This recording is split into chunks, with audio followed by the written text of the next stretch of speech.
సూచనలు ఇవ్వడానికే ఉంటాయి, పాటించడానికి ఉండవు అని అనుకుంటారు. ఎందుకు అని అంటే తమ దాకా వస్తే కానీ తమకు అర్థం కాదు అన్నట్టు నిజంగానే కక్ష సాధింపు చర్యలకు పాల్పడే ఆలోచననే ఈ రాష్ట్ర ప్రభుత్వానికి ఉండి ఉంటే ఈరోజు అక్కడ కూర్చొని అక్కడ నించొని నోటికొచ్చింది మాట్లాడే అవకాశం ఉండకపోతుండే. చెంచల్గూడనో చెర్లపల్లిలో మమ్మల్ని ఎక్కడైతే పెట్టినరో డిటెన్షన్ సెల్లో ఎవరిని కలవకుంటే నిర్బంధించినరో అక్కడనే మీరుండేటోళ్ళు.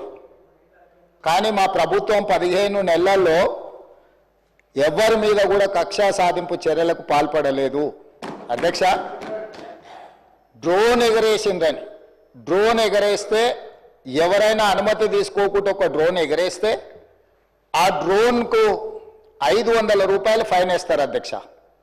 కానీ పార్లమెంట్ సభ్యుడిగా కాంగ్రెస్ పార్టీ వర్కింగ్ ప్రెసిడెంట్గా నన్ను అరెస్టు చేసి జైలుకు పంపించి మామూలుగా దానికి 500 రూపాయల ఫైన్ ఉంటే బిలో 7 years ఉంటే రిమాండ్కే పంపరు, పోలీస్ స్టేషన్ బెయిల్ ఇవ్వాలి.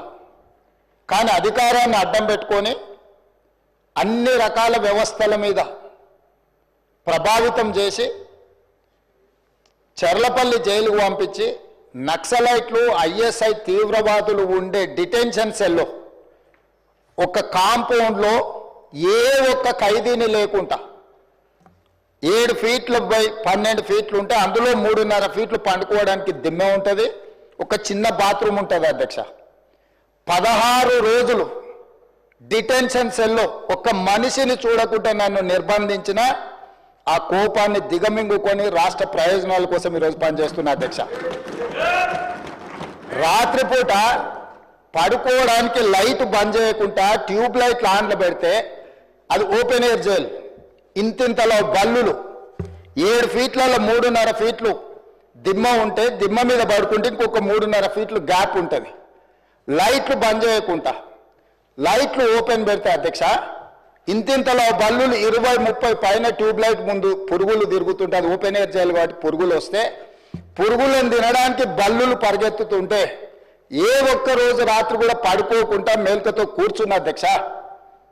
బయట కానిస్టేబుల్ను లైట్ బంద్ చేయవా పడుకుంటా అంటే లేదు సార్ పైనుంచి ఆదేశాలు ఉన్నాయి, ఆ ట్యూబ్ లైట్లు బంద్ చేస్తే మీరు పడుకుంటారు కాబట్టి ట్యూబ్ లైట్లు ఆన్లోనే పెట్టమని. ఆ ట్యూబ్ లైట్ స్విచ్ బయట ఉంటుంది అధ్యక్ష, లోపల ఉండదు. ఆ చిన్న బాత్రూమ్ చిన్నది, కూర్చుంటే బయటకు కనిపించేటట్లు ఉంటుంది అధ్యక్ష. ఒకసారి నేను ఎమ్మెల్యేల హోమ్ కూడా నా దగ్గర ఉంది కదా, ఎమ్మెల్యేలను నేను తీసుకెళ్తా, మంత్రులను తీసుకెళ్తా. ఏ జైల్లో ఐఎస్ఐ తీవ్రవాదులను కరడుగట్టిన నక్సలైట్లను బంధిస్తారో పార్లమెంట్ సభ్యుని నన్ను 16 రోజులు అందులో బంధిస్తే 16 రోజులు రాత్రిపూట ఏ ఒక్క రోజు పడుకోలేదు అధ్యక్ష. పొద్దున పూట బయటకు వదిలినప్పుడు 6 గంటలకు వచ్చి ఖైదీలను బయటకు వదులుతారు కదా అధ్యక్ష, బయట ఒక చెట్టు ఉంటే 16 రోజులు పొద్దున పూట చెట్టు కింద పడుకున్న అధ్యక్ష. అయినా నేను కోపం ప్రదర్శించలే. ఇవన్నీ కూడా దేవుడు అనేటోడు ఉంటాడు, చూస్తాడు, అంతకు 4 ఇంతలు అనుభవిస్తారని నేను అనుకున్నా. సరిగ్గా నేను ప్రమాణ స్వీకారం చేసే రోజే నా మీద కక్ష సాధించిన వాళ్ళని దేవుడే చూపించి దావకంలో షరీక్ చేపించిండు అధ్యక్ష. నేను ఎవరిని ఏం అనాల్సిన పని లేదు. మొదటిసారి నన్ను జైల్లో ఎన్ని రోజులు పెట్టినరో వాళ్ళకి తెలుసు. నా బిడ్డ లగ్గం ఉంటే కూడా లగ్గానికి ఇంటరిం బెయిల్ 2 గంటలు పోయి లగ్గం చూడడానికి కూడా అభ్యంతరం పెట్టి ఢిల్లీ నుంచి న్యాయవాదులను తీసుకొచ్చి ఇక్కడ వాదించి ఆయన బిడ్డ లగ్గపత్రిక రాసుకోవడానికి కూడా వెళ్ళడానికి వీల్లేదు అని చెప్పి కోర్టులో వాదించిన వాదనలు అక్కడ ఉన్నాయి అధ్యక్ష. కోర్టు నాకు కండిషనల్ బెయిల్ ఇచ్చింది అధ్యక్ష. చెర్లపల్లి జైలు నుంచి ఎన్కన్వెన్షన్ ఫంక్షన్ హాల్కి పోయి నా బిడ్డ లగ్గపత్రిక రాసుకొని అక్కడి నుంచి సీదా మళ్ళీ చెర్లపల్లి జైలుకు పోయిన అధ్యక్ష. రాజకీయ కక్షా సాధింపు మీద నాదా?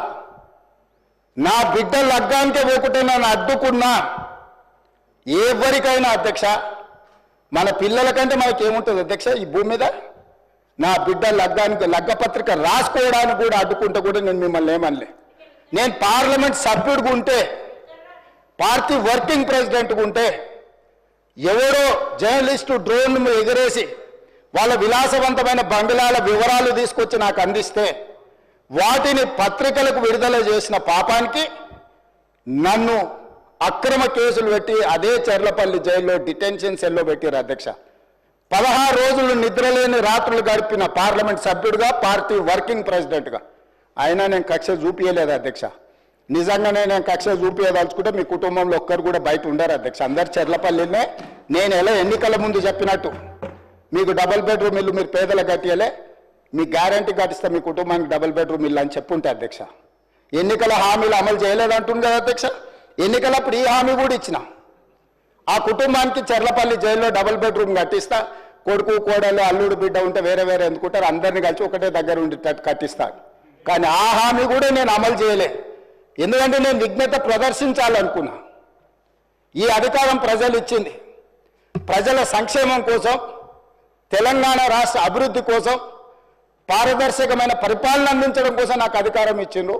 ప్రజలు ఇంత పెద్ద అధికారాన్ని, ఇంత పెద్ద బాధ్యతను ఈ వయసులో నాకు అప్పచెప్పింది నా కోపం కోసమో, లేకపోతే నన్ను నా పట్ల వాళ్ళు వ్యవహరించిన విధంగానే వాళ్ళ పట్ల నేను వ్యవహరించడానికి ప్రజలు నాకు అధికారం ఇవ్వలేదని విచక్షణను ఉపయోగించి ఈరోజు కూడా వాళ్ళ మీద ఇంతవరకు అక్రమ కేసులు పెట్టలేదు అధ్యక్ష.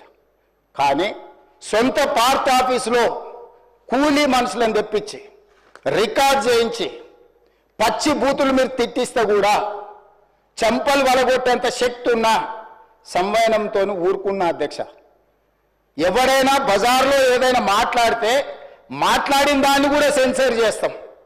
బూతులు మాట్లాడినప్పుడు ఒక బీప్ పెడతాం అధ్యక్ష, టెలికాస్ట్ చేయొద్దని. కూలీ పైసలు ఇచ్చి కిరాయి మనుషులను పెట్టించి మీరు పచ్చి బూతులు మాట్లాడిచ్చినా నేను ఏమాత్రం కూడా కక్ష సాధింపు చర్యలకు పాల్పడలేదు అధ్యక్ష. కాబట్టి ఈరోజు మేమేదో కక్షా చర్యలకు పాల్పడుతున్నట్టు, మేము కక్షా చర్యలకే పాల్పడితే ముఖ్యమంత్రికి ఉన్న విశేషమైన అధికారాలతో మీరు ఒక్కరైనా బయట ఉండేటోళ్ళ. ఈరోజు తెలంగాణ సమాజం అన్నిటిని గమనిస్తుంది. ఎక్కడికి వెళ్ళానని అడుగుతుంది, ఇంకెన్ని రోజులు బయట వదిలేస్తావని తీసి లోపలే. అసలు నువ్వు లోపలేస్తావనే కదా నీకు ముఖ్యమంత్రి పదవి చేసింది, నువ్వెందుకు ఇట్లా సమయం పాటిస్తున్నావు లోపలేయమంటే కూడా నేను ఏ రోజు కూడా అటువైపు పోయలేదు అధ్యక్ష. అదేవిధంగా ధనిక రాష్ట్రం, మేము హామీలను అమలు చేసినాం. ఇక మేము సత్యహరిచంద్రుడు కూడా మమ్మల్ని చూసే నేర్చుకోవాలి, ఆయన కూడా మళ్ళీ ఆదర్శంగా తీసుకోవాలి.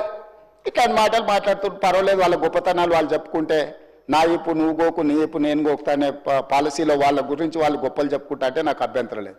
కానీ ఒకటి రెండు విషయాలు, తెలంగాణ సమాజం వ్యవసాయ కూలీలు, వ్యవసాయ రైతులు, వ్యవసాయం మీదనే ఆధారపడ్డ ప్రజలు తెలంగాణలో దాదాపుగా 70% ఉన్నారు. 2014 ఎన్నికలలో ఘనత వహించిన చంద్రశేఖరరావు గారు రైతులకు ఇచ్చిన హామీ 1,00,000 రూపాయల రుణమాఫీ చేస్తా అని అధ్యక్ష.